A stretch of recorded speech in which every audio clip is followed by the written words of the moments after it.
I was editing the video that you're about to watch, and I just felt compelled to note that my casual demeanor and my occasional laughter throughout the video is in no way making light of problems like anxiety and depression. I'm very well aware the seriousness of these issues, that they're not really a laughing matter, but that's just kind of how I am. I've dealt with these problems for a long time. I just talk about my story very matter-of-factly, and I just wanted to note that my lack of tears, my lack of emotion is in no way me not talking about these issues seriously, and I wanted to make sure that that didn't come off that way. So with that, thanks for watching.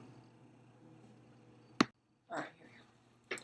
So when I started a YouTube channel, I did not think I would do a video like this. I didn't think I would ever do some video where I'm sitting in front of the camera and just chatting.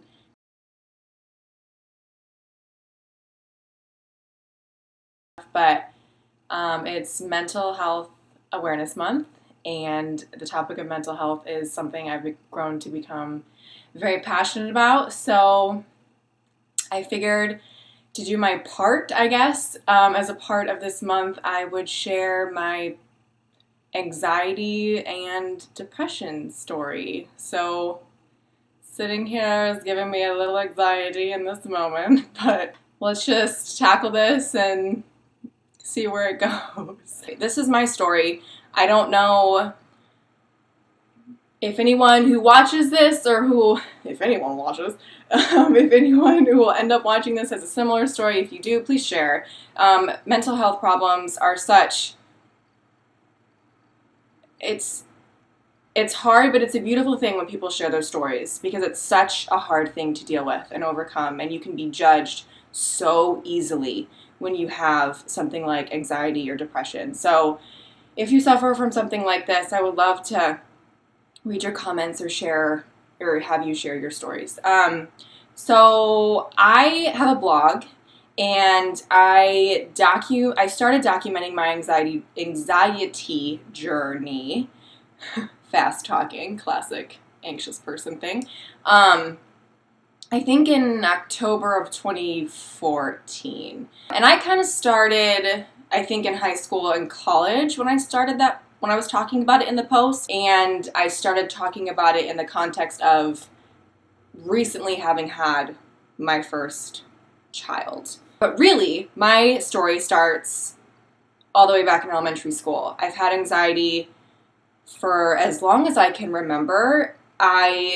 It was a problem that was never really acknowledged or formally diagnosed until I was 24. I'm really bad at time. But I remember being a kid in elementary school. Like I said, I'm really bad with time, so I don't remember what age I was. 7, 9, whatever. And my anxiety would manifest in different ways, just growing up. So there was a period of time where I was terrified of going to sleep because I thought I wouldn't wake up. There was a time where I was really scared of swallowing my food. I don't know if it was because I was scared I was going to choke, or, I mean, it must have been. I don't know. Then in middle school, I remember there was a time where I was convinced I was dying of every single disease known to man. I mean, why? Again, I don't know. I would find some sort of spot on my arm and Google it, and like on AOL or something back then, and think, all right, this is it for me. And I grew up feeling that way. I grew up feeling anxious. I didn't know any other way of feeling, and because of that, I never knew to be like, hey mom, I'm having weird stuff going on. It was just anything that I ever went to the doctor for was a physical symptom of my anxiety manifesting physically. You know, stomach aches, whatever it was. My dad would take me to hockey games, Red Wings games, and I would always leave. When I was younger, my dad would always take me out because I always felt sick. I would get a Sprite, come down my stomach or whatever. Sometimes we would leave. Sometimes we would make it through the whole game. I was just constantly on edge all of the time. And, well, I shouldn't say all the time. when I was like in my own element, hanging out with my friends or something, I was relaxed then, thank God. But school or any sort of field trip or trip on a bus or like anything, I was just on edge. Felt sick, wanted to avoid it because I was just tired of feeling that way. And that was that. And I kind of just lived like that. I didn't, like I said, I didn't know to go to my mom and say anything because that's the only way I had ever known feeling. That's the only way I ever felt. So I didn't know to feel any better.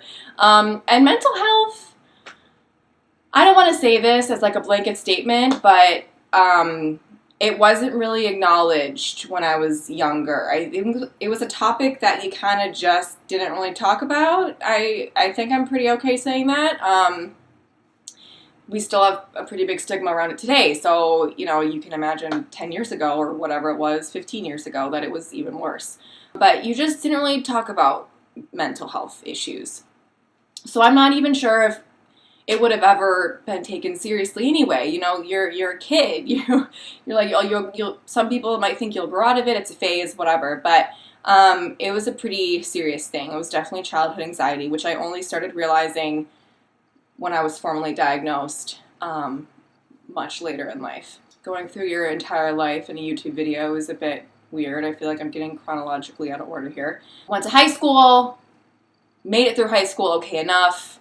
A lot of stuff made me anxious. A lot of times I just grinned and bared it. Grinned and bared it? Yeah. And I did what I could when I could. I bailed on some stuff. I flaked on some stuff. Because again, you just kind of reach a point where you don't want to feel like crap. You don't want to feel like you're nearing some sort of panic attack and you don't know it's a panic attack. You just feel awful. And then I went to college. Oh, college. College was a hard time. It was an intense experience. It was just really demanding. I'm not going to really get much into it, but it was not the easiest thing I've done. And I don't know where it came from. I think subconsciously all this kind of like pressure, this stuff, this unresolved and untreated problem kind of just bubbled to the surface. And I remember my first panic attack very clearly. I had my first panic attack, I think, when I was 21 or 20. I was dating my husband, my now husband at the time. I took him to work, sunny San Diego morning, traffic everywhere, and I dropped him off, was going into school to my own job, and was stopped at a light. I remember the exact stoplight. I remember the lane. I remember the stores around it. And I had a full-blown panic attack, and I didn't know it was a panic attack at the time. Like I said, I just felt this way from time to time, but I had never had a panic attack. I don't even really know how to describe a panic attack. It just feels like you're dying. If you want to Google the symptoms, go ahead, but you can't really breathe. You feel like you're going to pass out. You feel like whatever area you're in, for me it was the car, is literally just like closing in on you. You're shaky. I felt kind of like out of my own body. I don't even know really how to explain it. I immediately wanted to get out of the car, but I was in the left lane on this busy Southern California road. I was quite literally trapped. It was at a red light. And I remember I managed to, I blasted the air conditioning. So I was like, oh, maybe I'm just going to cool air. I'll feel better. Blasted the air conditioning, called my then boyfriend. I didn't really tell him what was happening. I thought if I talk about something else, I get my mind off it, then it'll stop. Which I guess it kind of did. He was, like, are you okay? Because I think my voice was shaky. And I was just saying, yeah, I'm not feeling good. whatever. I made it through the million intersections over the highway, all of like the least ideal spots to be in when you're having a panic attack. Made to school, and I remember I got out of the car and I felt like I was in a collapse. My whole body just felt like it had been through the ringer. I was shaking. I remember I had to go up the back way up a few flights of stairs to get upstairs or something, and going up the stairs, I just felt like I couldn't do it. I forced myself through it because I didn't tangibly know what had just happened to me. So I didn't want to like call in and be like, I'm sick, because maybe I just freaked out. I don't know. So that was that. And then the problem I just kept being that way. I mean, now talking about it here just sounds so ridiculous, because I don't know why as an adult, as like a 21-year-old, how I didn't think this is not normal. Maybe I should get some help for this. I just didn't think about it. I had lived my whole life feeling always a little on edge, so maybe this is just how life was. I don't know why I didn't think anything of it, but rehashing all of it now and talking about it, I just feel a little silly, because clearly all of that wasn't normal. And then I went home for a break, and I had a second panic attack. And again, I didn't know it was a panic attack. I can't even believe this, but my best friend had gotten us Wings tickets, because she's a great best friend.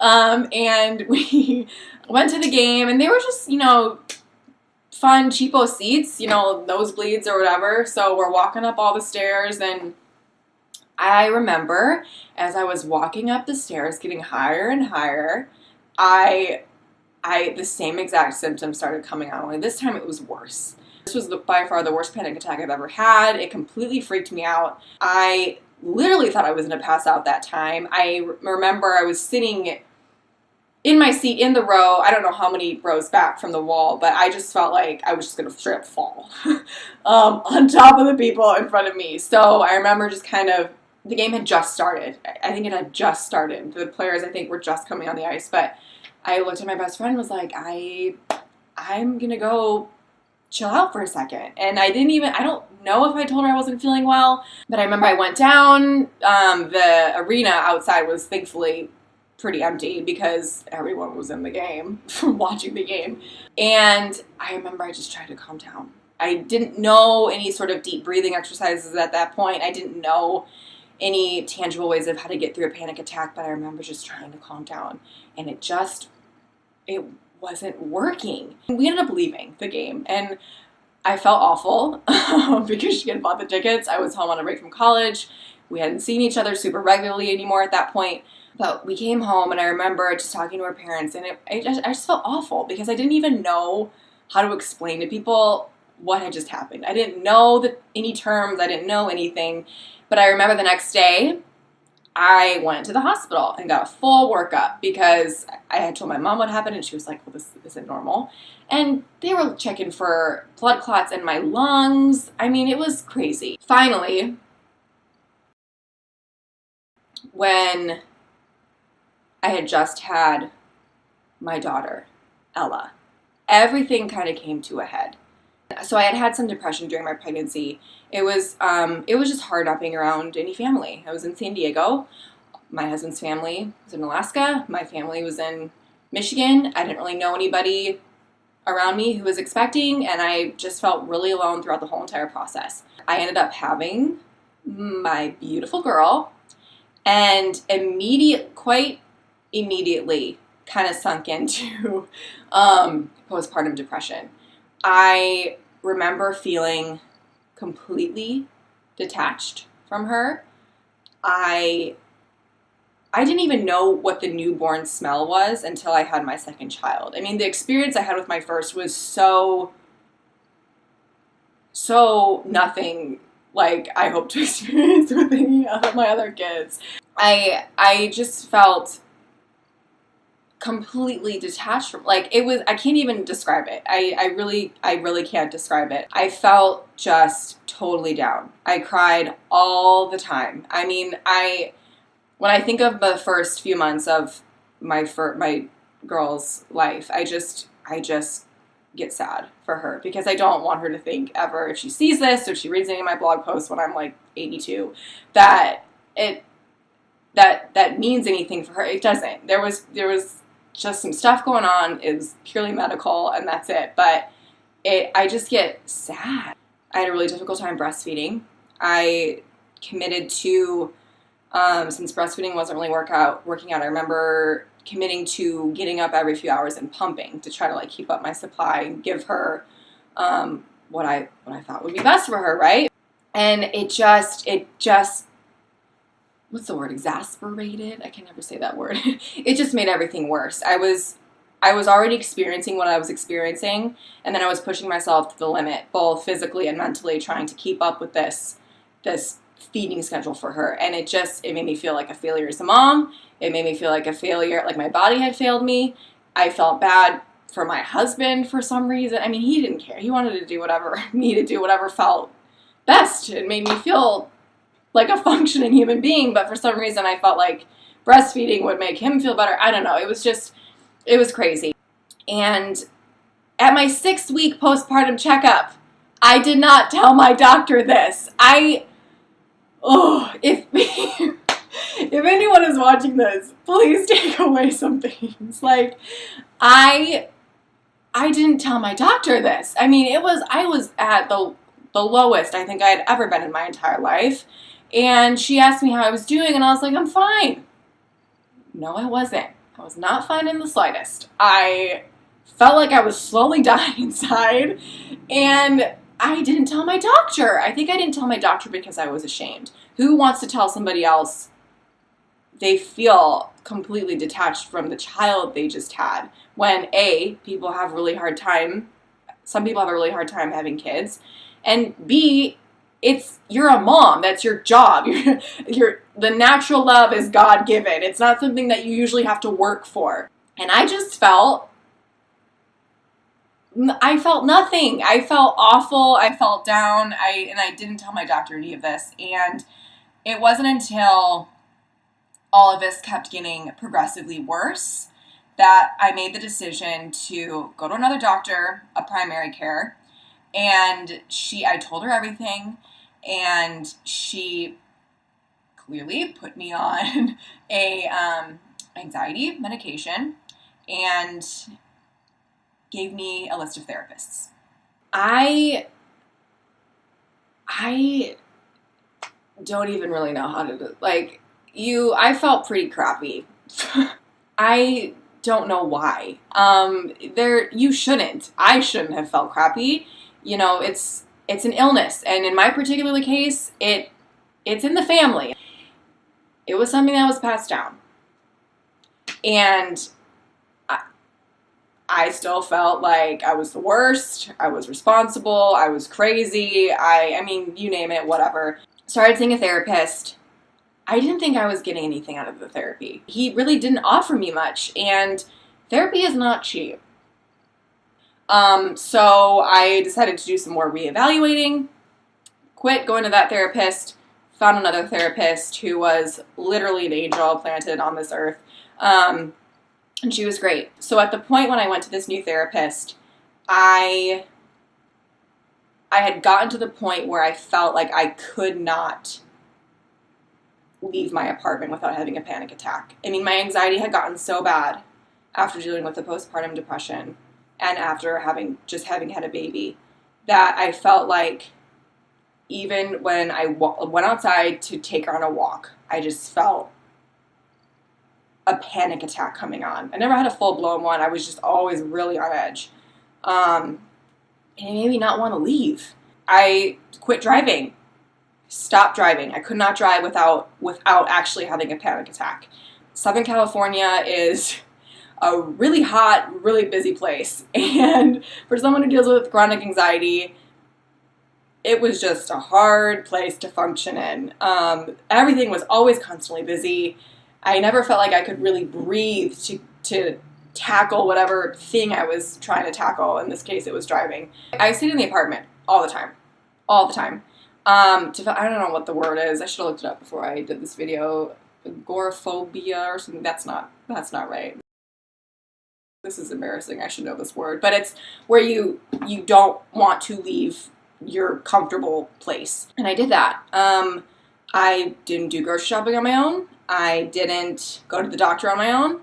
I didn't do anything on my own. I drove twice in, I think, a year and a half by myself. Once to visit a friend who I had promised I would meet up with, and I got to a point where I just felt bad. I didn't want to bail on her, but I just felt like I couldn't get in the car to drive to meet her. But I finally ended up doing that. Showed up completely drenched in sweat, but that's beside the point. And one time to go to the doctor to kind of prove to myself and the doctor I'm functioning. But those are the only 2 times I drove by myself for a long chunk of time while I was in therapy. I found out I was pregnant again. And when you're pregnant, anxiety medication, I think, doing YouTube videos like this always makes me nervous because I feel like anything I say people are going to take as like, hardcore. But anxiety medications during pregnancy, some are okay, some aren't. It's kind of, whatever, up to your own discretion. My doctor thought I should get off it. I did. I was moving to Washington at this point. We had known we were going to be moving. My husband was going to be working from home. We were going to be moving closer to family. So all these things combined, I was like, maybe I'll be okay. I came up with a plan with my therapist, like an active anxiety proof. You do yoga this many times a week. You do this, you do this, you do this.